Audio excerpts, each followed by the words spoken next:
So, good day everyone. Welcome to HRM 251, our global perspective in human resource management. So, this will be a discussion on Chapter 1, Introduction to Globalization and Global Workforce. So, let me start with a question. I want you to think about your own workplace right now, whether you are an HR department, whether you are managing a team or running your own business, maybe here in Benguet or elsewhere in the Philippines. So my question is, how many of your colleagues, clients, or system are actually tied to something that is happening outside in the Philippines? Maybe it could be a supplier in Vietnam, a software platform built in the US, or maybe a client meeting on a video call, whether it's a 9 a.m. or 9 p.m., because your counterpart is in a different time zone. That, in a nutshell, is what this chapter is all about. Globalization is no longer an abstract economic theory in textbooks.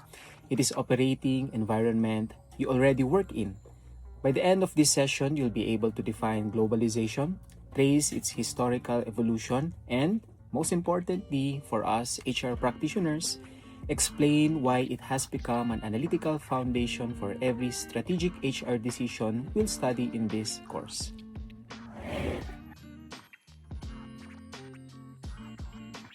So let's begin with a working definition. Globalization is a complex, multidimensional process resulting in the deepening integration and structural interdependence of national economies, markets, cultures, and legal systems worldwide. Now, from an HR lens specifically, I want you to hold on to this idea. Globalization represents the decoupling of labor from fixed physical geography. In simpler terms, work is no longer chained to a single building, a single city, or even a single country. Talent pools that used to be isolated and sovereign are now part of one continuous fluid global labor ecosystem. Globalization operates across four dimensions, and I want you to picture this as a four lenses you can hold up to any HR decision. First, the economic scope, the movement of capital across borders, the growth of trade, and how multinational corporation optimizes supply chains across different labor markets. Second is the political scope, the growth of cross-border regulations, trade pacts, and multilateral bodies that shape the employment rules in the countries where you operate. Third, the cultural scope, the way corporate standards, ethical codes, and communication norms spread globally, while local cultural nuances still have to be respected and preserved. And fourth, the technological scope, the systems and infrastructure that let teams collaborate seamlessly 24 hours a day across time zones. Now let's move quickly through the historical eras, because understanding how we got here helps to understand why HR looks the way it does today. First is the Globalization 1.0. Before 1914 was the age of imperial expansion and mercantilism, the earliest cross-border trade routes. Second is the Globalization 2.0 from 1945 to 1989 gave rise to the first multinational corporations and post-war frameworks like the GATT. This is when companies first started distinguishing domestic personnel from international personnel. Then comes Globalization 3.0. This is from 1989 through the early 2010s. It was triggered by the fall of Berlin Wall and the internet boom. This is the era of offshoring and truly integrating global supply chains. And we have the Globalization 4.0. This is the era we are in right now. It is defined by the hyper-digitization and artificial intelligence, or our AI, boundaryless, remote, and labor, and importantly, a pushback of trade protectionism and regionalization in some parts of the world. Now, these features tie all of this together.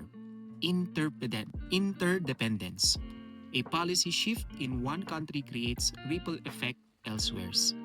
We have borderlessness, the reduction of friction so that services and information move the most instantly, and the time-space compression, Technology has shrunk the physiological distance between countries, turning the globe into one real-time corporate workspace.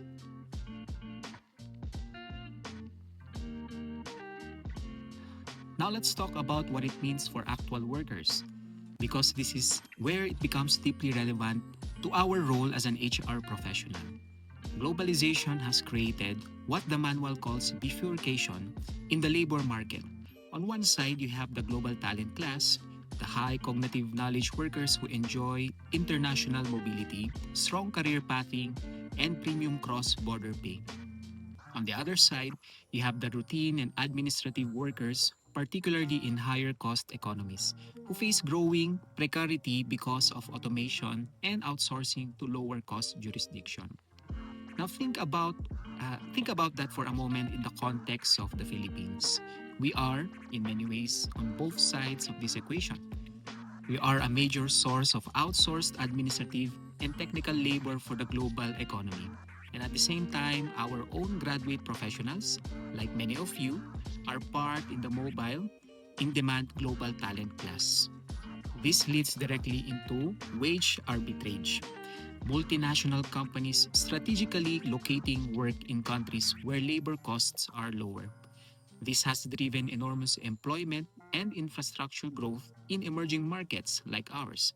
But and this is a critical HR responsibility, it also demands that organizations build in real controls for pay equity and ethical labor practices so that wage arbitrage doesn't simply become a race to the bottom. At the same time, cloud-based collaboration tools have normalized the distributed workforce. Companies no longer need to relocate an employee physically to access their skills. This is a good news for talent, especially here in La Trinidad or maybe in Baguio or any province in the Philippines, as geography is no longer a strong barrier to opportunity as it once was. But this also means that HR now has to manage teams in it may never meet in person.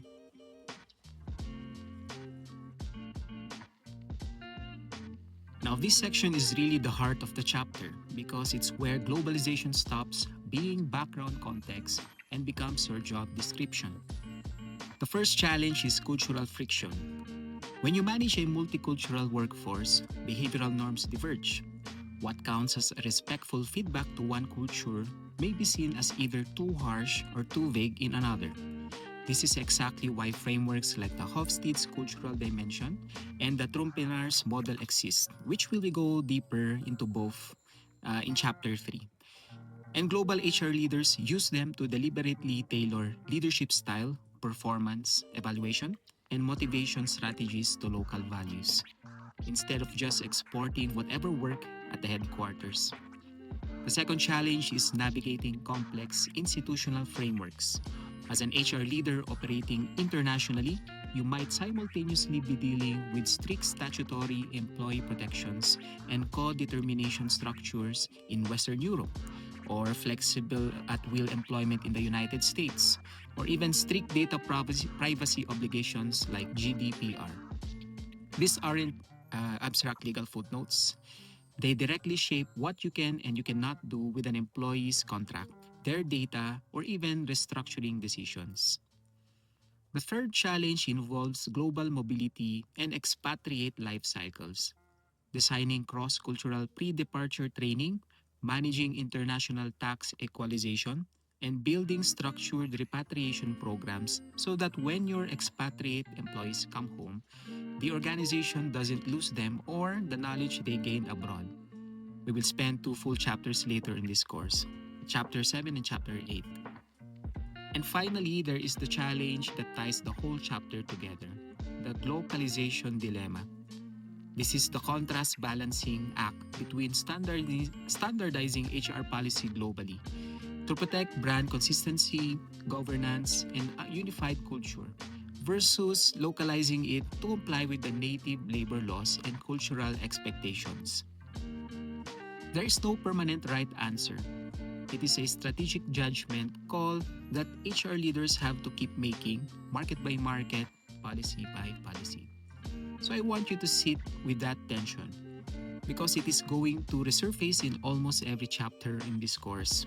Whether we're talking about staffing frameworks, compensation, performance management, or diversity policy. Globalization doesn't hand HR a single template. It hands HR a constant negotiation between global consistency and local rev.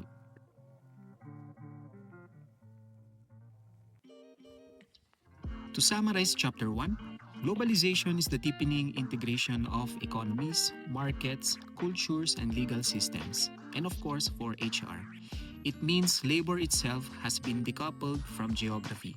We trace its evolution from globalization 1.0 through the current era globalization 4.0, defined by artificial intelligence, remote work, and rising protectionism. We saw how it has bifurcated the workplace into a mobile global talent class and a more precarious routine labor segment. And we identified the core strategic challenges HR must navigate: the cultural friction, institutional complexity, expatriate life cycle management, and above all, the globalization dilemma. Before our next session, please complete Activity 1.1, that is the 20-item multiple choice quiz, and Activity 1.2, the situational essay test. Remember, for the essay, I want you drawing from your own current or recent professional experience. Don't just recite the manual back to me, but show me you can apply these concepts to real decision you've seen or have made. Thank you for your attention today. As always, if you have questions, you may reach me through the contact details on your course study guide. Just remember to introduce yourself first. I look forward to reading your reflections on globalization's impact in your own professional world. See you in Chapter 2.